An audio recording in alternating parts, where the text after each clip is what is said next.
అందరికీ నమస్కారం. నేను మీ శ్యాంప్రసాద్ రెడ్డి కొరిసిపాటి. నారద మీడియాకి స్వాగతం. నాయకత్వం అంటే ఎలా ఉండాలో ఆమె తన చేతల్లో చూపించింది. ప్రకృతి విపత్తుతో అలల్లాడిపోయినటువంటి కేరళ వాయనాడు ప్రాంతంలో 190 అడుగుల పొడవైనటువంటి బ్రిడ్జిని కేవలం 31 గంటల్లో తన బృందంతో కలిసి నిర్మించిందామె. ముండక్కై దగ్గర ఉన్నటువంటి కొండ చర్యలు విరిగిపడిన చోట సహాయక చర్యలకి ఆ బ్రిడ్జి నిర్మాణం ఎంతో సహాయకరంగా నిలిచింది. భారత సైన్యంలో మహిళా ఇంజనీర్గా పనిచేస్తున్నటువంటి సీతా షెల్క్ విజయ గాథ ఇది. ఇటీవల భారీ వర్షాలు, వరదల కారణంగా కొండ చర్యలు విరిగిపడి వాయనాడు ప్రాంతం అల్లకల్లోలమైపోయింది. రహదారులు ధ్వంసమైపోవడంతో అక్కడ సహాయక చర్యలు దాదాపుగా నిలిచిపోయాయి. రహదారి రవాణా నిలిచిపోవడంతో పలు ప్రాంతాలకి సహాయం అందనటువంటి దుస్థితి నెలకొంది. అలాంటి సమయంలో రంగంలోకి దిగింది సీతా షెల్క్. కేవలం 31 గంటల వ్యవధిలో 190 అడుగుల పొడవైనటువంటి బ్రిడ్జిని నిర్మించింది. 140 మంది సైనికుల బృందంతో ఆమె ఆ అసామాన్య కార్యాన్ని సుసాధ్యం చేసింది. విపత్తు సమయాల్లో భారత మిలిటరీ ఇంజనీర్ల వేగాన్ని, సామర్థ్యాన్ని చాటి చెప్పింది. మేజర్ సీతా షెల్కే సాధించినటువంటి ఈ విజయంలాగే ఆమె జీవిత గాథ కూడా స్ఫూర్తిదాయకమైంది. మహారాష్ట్రలోని గడిల్గావ్ అనే ఒక చిన్న పల్లెటూరు ఆమె స్వగ్రామం.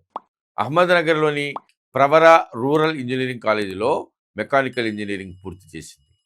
బాల్యం నుంచి కూడా ఐపీఎస్ ఆఫీసర్ అవ్వాలన్నది ఆమె కళ. దాన్ని కొద్దిగా మార్చుకుని భారత సైన్యం వైపు అడుగులేసింది.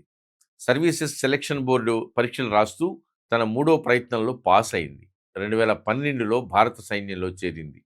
అడ్వకేట్ అయినటువంటి తండ్రి అశోక్ బిఖాజీ షెల్కే సహా కుటుంబం అంతా కూడా ఆమెకు అండగా నిలిచింది.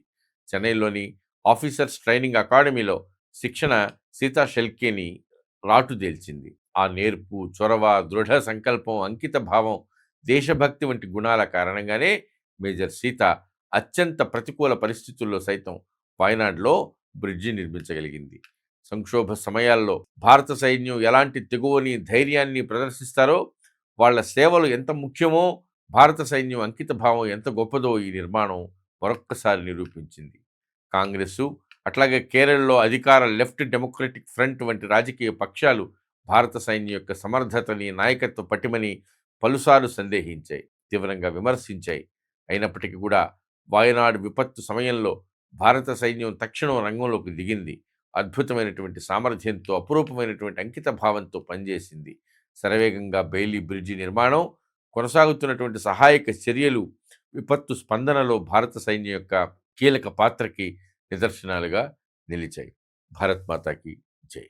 ఈ వీడియో మీకు నచ్చినట్లయితే లైక్ చేయండి, షేర్ చేయండి, సబ్స్క్రైబ్ చేయండి. మీ అభిప్రాయాన్ని కామెంట్ల రూపంలో తప్పకుండా తెలియజేయండి.